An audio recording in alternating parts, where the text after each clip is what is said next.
Good morning, everybody. I'm very happy to see you all here. I'm especially happy to see, well, everybody, but those among us who've been with this congregation for a long time. I didn't write this down, but I just kind of want to take a moment to thank the people who've been here and been coming for years and who have invited me to this space. So thank you from me to you. We can clap for that. I'm okay with that.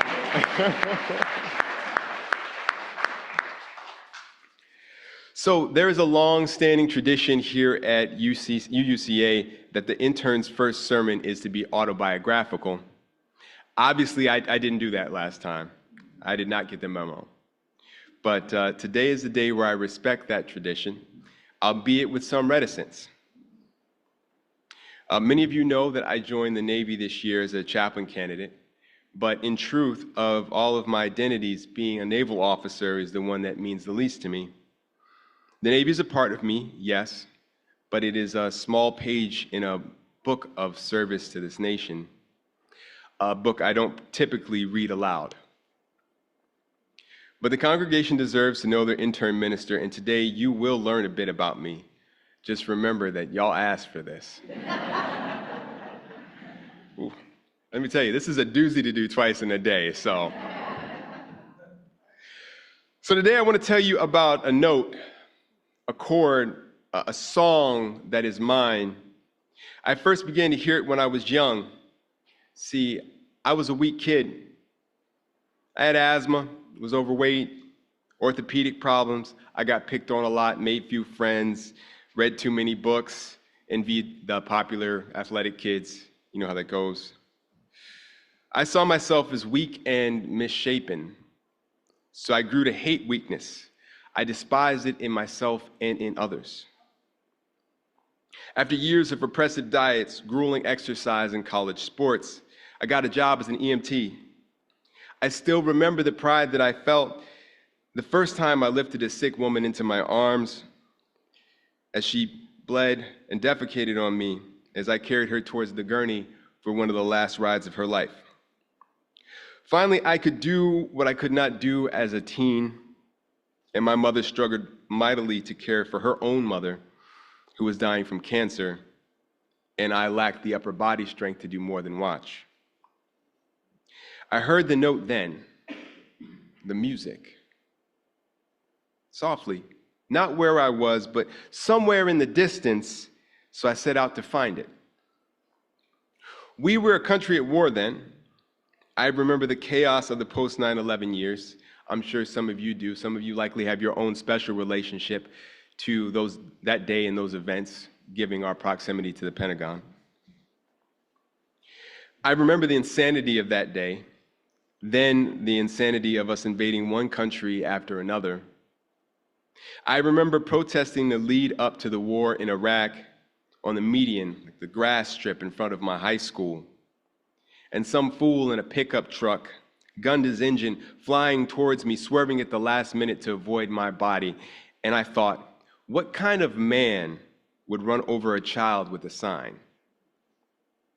Even then, I understood that the people most hawkish for combat were the most scared to put their body on the line. I believed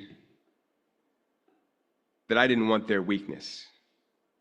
And moreover, and this may sound ludicrous, you grow and you learn, right? I believed that somehow it was my responsibility, mine, to save the world. Which is why years later I found myself at the Central Intelligence Agency. There's much I cannot tell you about my years at the CIA. Again, I didn't think anyone was going to laugh at that the first sermon either. It's like, but I'll take it. I'll shoot. Anyway, there's much I cannot tell you, and the things that I've seen and done, but I don't think that you would understand even if I could tell you. Maybe you would. See, I have many people that I like, and I imagine that there are many people who like me, but I have few friends, people that I don't have to explain myself to, only for them to arrive at their own conclusions based on some conspiracy theory or Hollywood version of what they think I did. I was a young black kid from the Midwest given an amazing opportunity. The agency taught me how to eat, how to sit, how to dress, how to present myself, how to think about missions, spaces, people. It's been a few years since I left the agency, and still I can't find the line between how I think and how they taught me to think.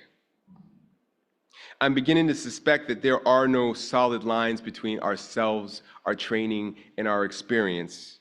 Only contours like the lines in a map that show the relative depth of terrain, lines that coincidentally they taught me how to read. And I got good at the things they taught me. I told a lot of lies. Lied to people I love time and time again. I did things in places I will never speak about. But who knows? If you bring me a cappuccino on my deathbed, you might get lucky. I love cappuccinos. Anybody know what a flat white is? It's like a cappuccino, just smoother. Yeah, I got a few nods. I can say that my time in the clandestine service, that during that time there was a pervasive sense of wrongness that hung in the background of much of my life.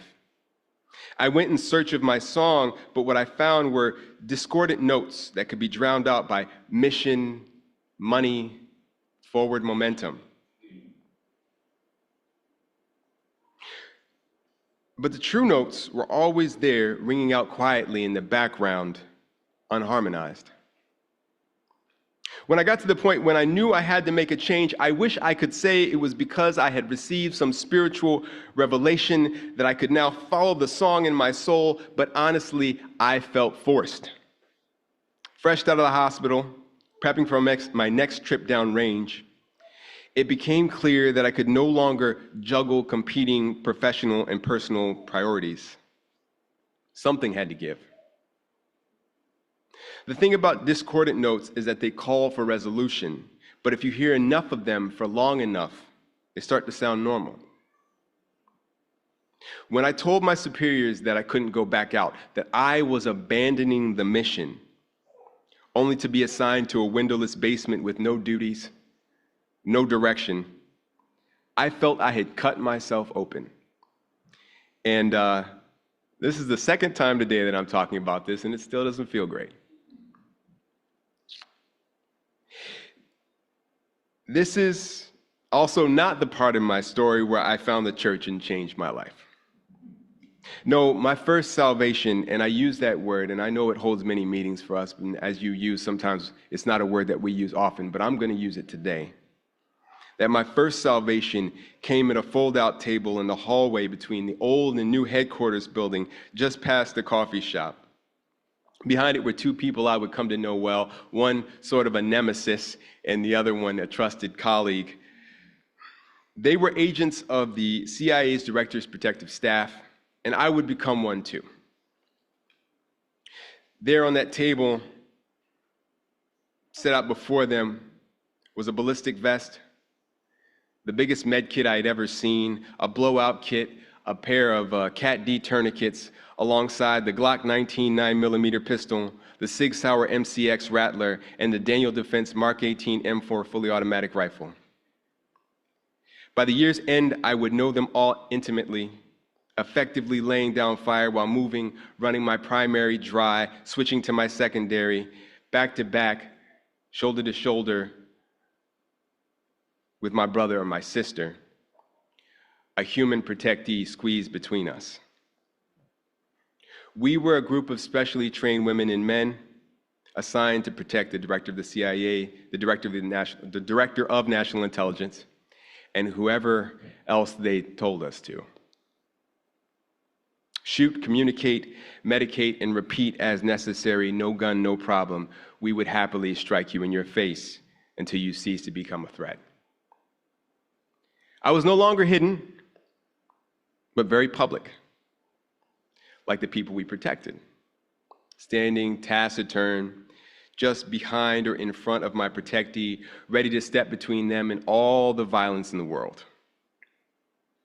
I was a special agent, sure, but I preferred the name given to us by our trainers, people I still hold in a great deal of personal esteem and affection. Anyway, they gave us a name that made the entire endeavor very clear. They called us meat shields, and that's what we were, human shields of meat. I have never had a better or a worse job. I was paid like a doctor, and I was treated like a bag of diapers.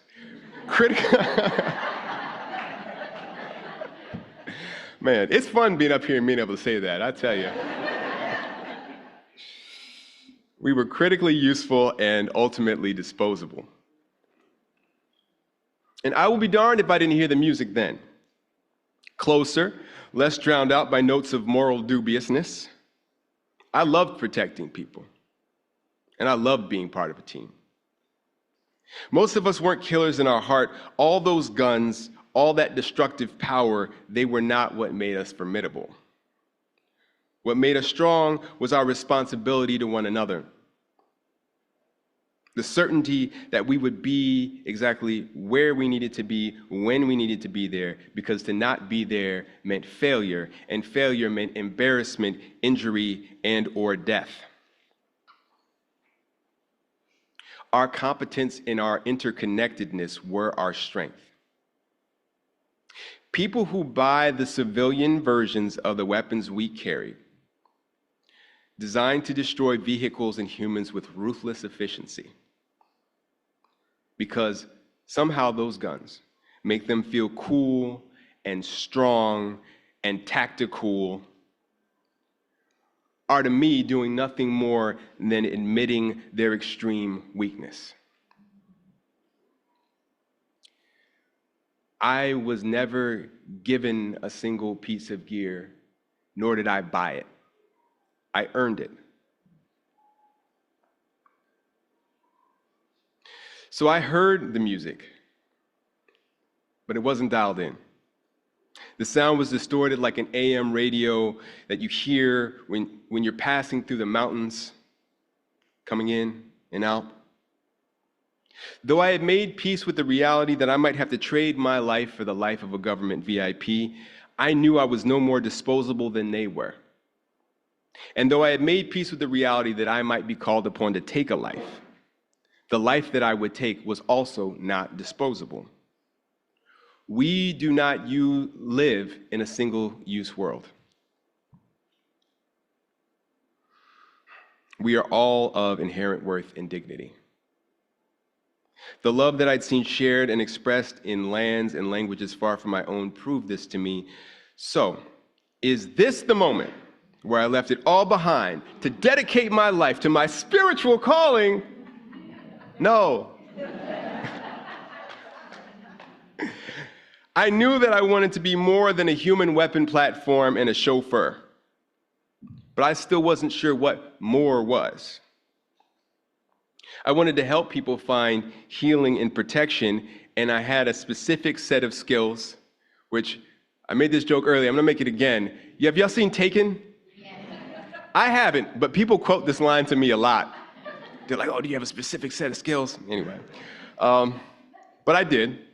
And so I went to the Air Force, where I spent 2 years as a military criminal investigator, a civilian special agent working in a military command with a mission of investigating federal crimes there. Those crimes basically boiled down to 4: drug offenses, aggravated domestic abuse, sexual assault, and death. In my time with the Air Force, every death I investigated was self-inflicted.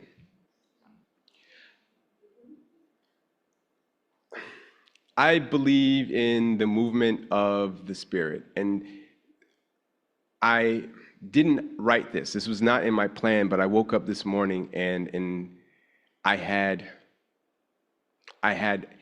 a person on my heart, and I'm going to ask you all's indulgence to go with me here. And if you don't mind, I'd like to hold a few moments of silence for Sergeant Eric Buell, Special Agent Sergeant Eric Buell, who did not make it, and was a close friend of mine. So if you don't mind, could we do that now?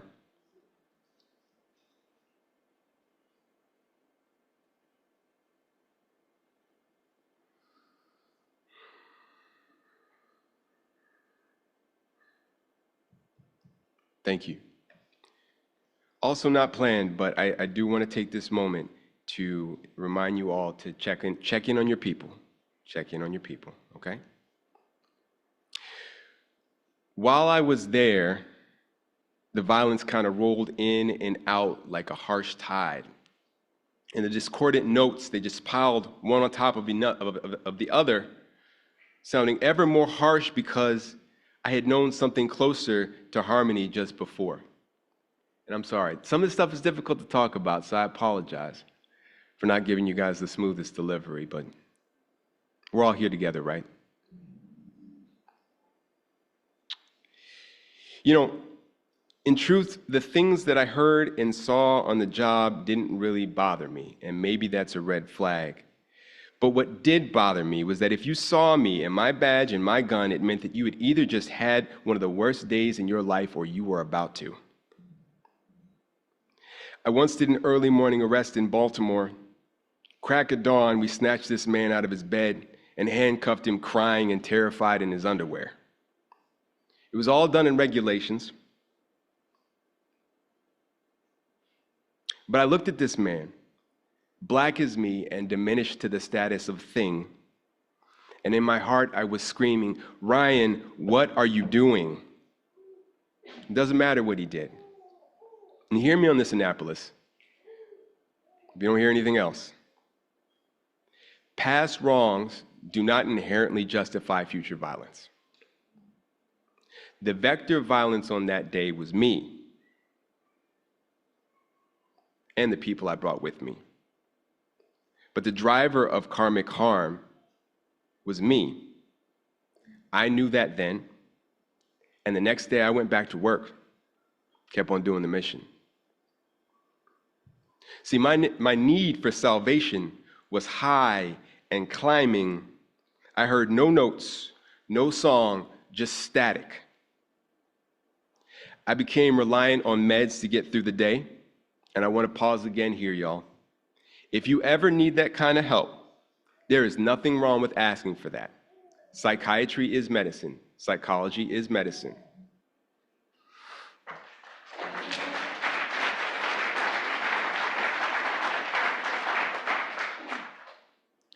But the fact is, I was not okay.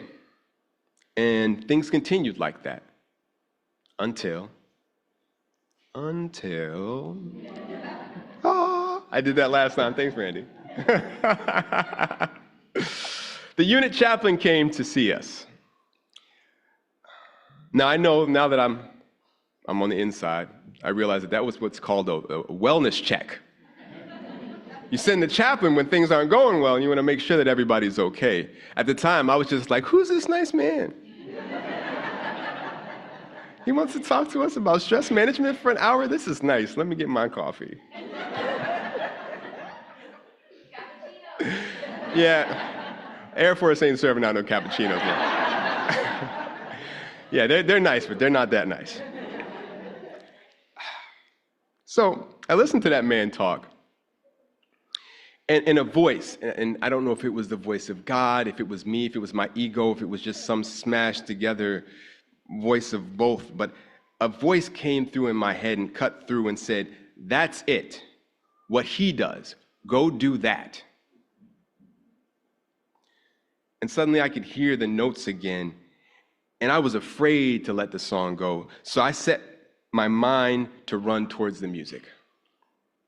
And as I took those first steps, I understood something. In all my time trying to save the world, as an EMT, as a CIA officer, as an investigator, as a special agent, I had never once encountered a bad guy. No matter whose side they were on, friendly, enemy, victim, accused, I had only ever met people, weak, fragile people, just like me.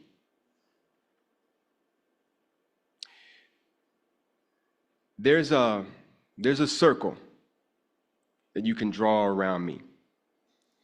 And it's a circle that I think you can draw around a lot of young men and young women who, when they're 18, 19, 20, 21, 23, somewhere around then, they get it in their mind that they want to go join something bigger than themselves so that they can save the world and live up to all the spoken and unspoken expectations that they have. The thing about this circle is that this is a universal circle. And the same circle that you can put on me, you can take it out of America and you can walk to the Middle East, you can walk to Africa, Caucasus, and you can slap that circle down and it will still apply. There is a name for the people, the men and women like me who wanted to do this thing, and maybe they live in a country where they're maybe a little bit more brown, a little bit more Muslim than I am. And if you slap that circle down, there'd be another word that we would call them. Here, even though no one ever knew what I was doing, I could at least, in my own mind, call myself a patriot. But there's a word that we use for the other when you put that circle down. But if you cut me down the middle and you cut them down the middle, it's going to look pretty much the same.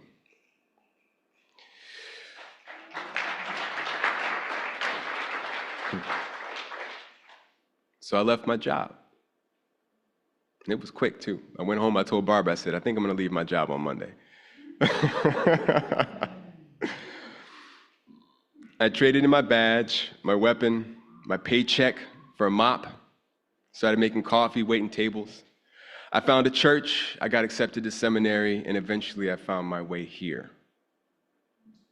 I have come to believe that much of our experience in life is learning to listen to the music of our soul. That still small voice, a feeling of deep intuition and connection. It orients you even on unstable ground. My ability to get in tune with that frequency of feeling is my ability to resonate with the divine river within me, to tap into divine purpose. Now, let me be clear, y'all, I'm not talking about predestination. There are a myriad of beautiful life possibilities that we are all confronted with, and we have to choose. It's just that some of these choices, some of these paths are going to harmonize with the music of our soul better than others, and some are going to clash.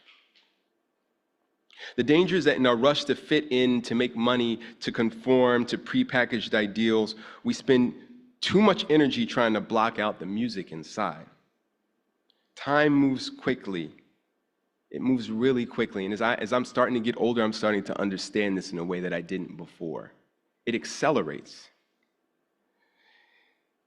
And with time moving that quickly, we can pass through so much of our lives without ever hearing the symphony of our soul, doing damage to ourselves, trying to ignore the movement of what is holy within us.